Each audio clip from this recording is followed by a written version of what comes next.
Hello everyone, स्वागत है आप सभी का। आज हम देखने वाले हैं इन्वायरमेंट लॉ, जो कि नेट के एग्ज़ाम के लिए बहुत ज़्यादा इम्पॉर्टेंट है।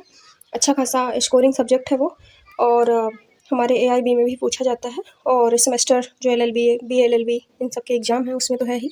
लेकिन जो आज का मैं जो ये क्लास बना रही हूँ ये नेट एग्ज़ाम के लिए है, क्योंकि अब जानते हैं आप लोग कि जून में एग्ज़ाम भी है, और उसी के पर्पज़ में एक छोटी सी क्लास है जो बहुत महत्वपूर्ण है। इससे अधिकांश क्वेश्चन ऐसे पूछे जाते हैं, क्रोनोलॉजिकली ऑर्डर में सेट करने के लिए आते हैं कि ये बताइए पहले कौन सी कन्वेंशन हुई, फिर कौन सी कन्वेंशन हुई। ऐसे में इनके ईयर वाइज क्वेश्चन आते हैं। आप लोगों ने पीवाईक्यू देखे होंगे, तो उसमें आप लोगों ने ये देखा होगा। तो चलिए देख लेते हैं, हम एक बार रिवाइज कर लेते हैं। 1972 में UN conference on human environment, Stockholm conference हुई थी। Project human environment from PP, इसको जो परसिस्टेंट और पीओपी सॉरी, जिसमें परसिस्टेंट ऑर्गेनिक पॉल्यूटेंट की बात की गई थी। इसमें कई प्रिंसिपल दिए गए थे, जिसमें से एक और दो बहुत इंपॉर्टेंट है। और इसमें है इंटरनेशनल इक्विटी। इस पे बोला गया था कि each generation to preserve past generation right, जो जैसे कि आप पिछले जो हमारे बाद भविष्य की जो पीढ़ी आएगी उसके लिए भी सेव करना ज़रूरी है। और इसका 21 और 22 प्रिंसिपल भी बहुत इंपॉर्टेंट है, जिसकी एक मैगजीन इंपॉर्टेंट है, शिक उतरे ट्यू अल। इसका मतलब और विलियम नॉन लीडर, इसका मतलब है use your property in a way that do not injure other.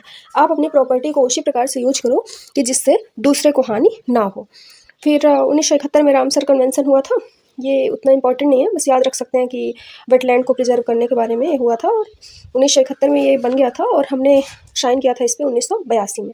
1973 में सिटीज करके आया था, इसका फुल फॉर्म है Convention on International Trade in Endangered Species of Wild Life Flora and fauna.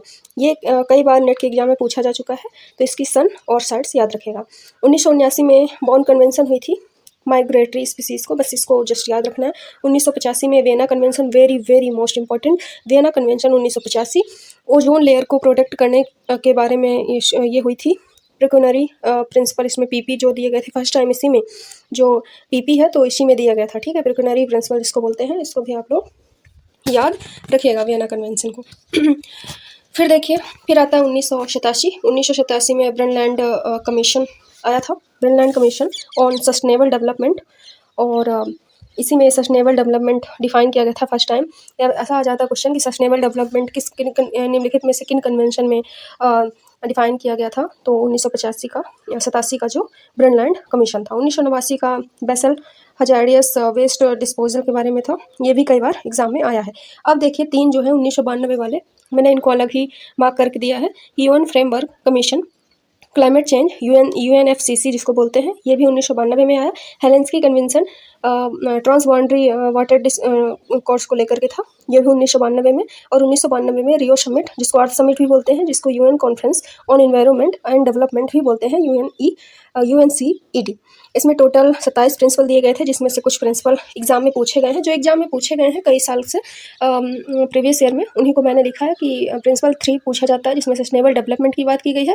Principal 15 पूछा जाता है, जिसमें पेकुनरी प्रिंसिपल की बात की गई है, पीपी की। प्रिंसिपल 16 पूछा जाता है, जिसमें पॉल्यूटेंट पे प्रिंसिपल की बात की गई है, पीपीपी। और प्रिंसिपल 1 भी एक बार पूछा जा चुका है कि human being centre for sustainable development. और ये भी पूछा जा चुका है प्रिंसिपल 8, जिसमें सोवरेनिटी ओवर नेचुरल रिसोर्सेज ये आया था। फिर एजेंडा 21 हमारे रियो समिट में थे, ये याद रखिएगा, कई बार ये नेट के एग्जाम में पूछा जा चुका है। और 1994 में यूएन कन्वेंशन टू कॉम्बैट डिसर्टिफिकेशन भी आया था, तो इसको भी आप लोग याद रखिएगा।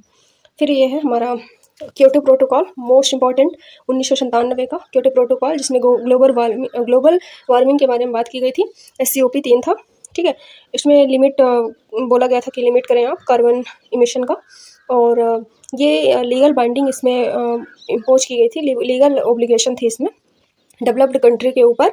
और फिर 2015 में पेरिस जो हमारा एग्रीमेंट हुआ था, तो ये रिप्लेस कर दिया था इसने क्योटो प्रोटोकॉल के चीज़ों को। तो क्योटो प्रोटोकॉल जो लीगल बाइंडिंग करता था कार्बन इमिशन करने से, तो इसने लीगल बाइंडिंग को हटा दिया था। देखिए इसमें लिखा है Paris agreement does not impose legal obligation. इसका गोल था लिमिट ग्लोबल वार्मिंग, और कितना लिमिट करना था ये भी एक बार पूछा जा चुका है नेट में, कि बिलो 2 डिग्री सेल्सियस से और प्रेफरेबली 1.5 डिग्री सेल्सियस तक। 1998 में रोटरडम कन्वेंशन पूछी गई थी, हजार्डियस केमिकल्स और पेस्टिसाइड्स के यूज को कम करने के लिए था। 2000 में एक कन्वेंशन पूछी गई, एक कन्वेंशन थी जो कार्टाजेना प्रोटोकॉल रियो सेफ्टी था, बायो सेफ्टी ये है। और 2001 में स्टॉकहोम डिक्लेरेशन थी, मैग्ना कार्टा। इसमें 26 प्रिंसिपल दिए गए थे, अडॉप्ट किए गए थे, ये भी याद रखिएगा। और 2012 में UN convention on sustainable development की गई थी। तो आई होप कि ये क्लास आप लोगों के लिए हेल्पफुल हुई होगी। तो thank you so much everyone.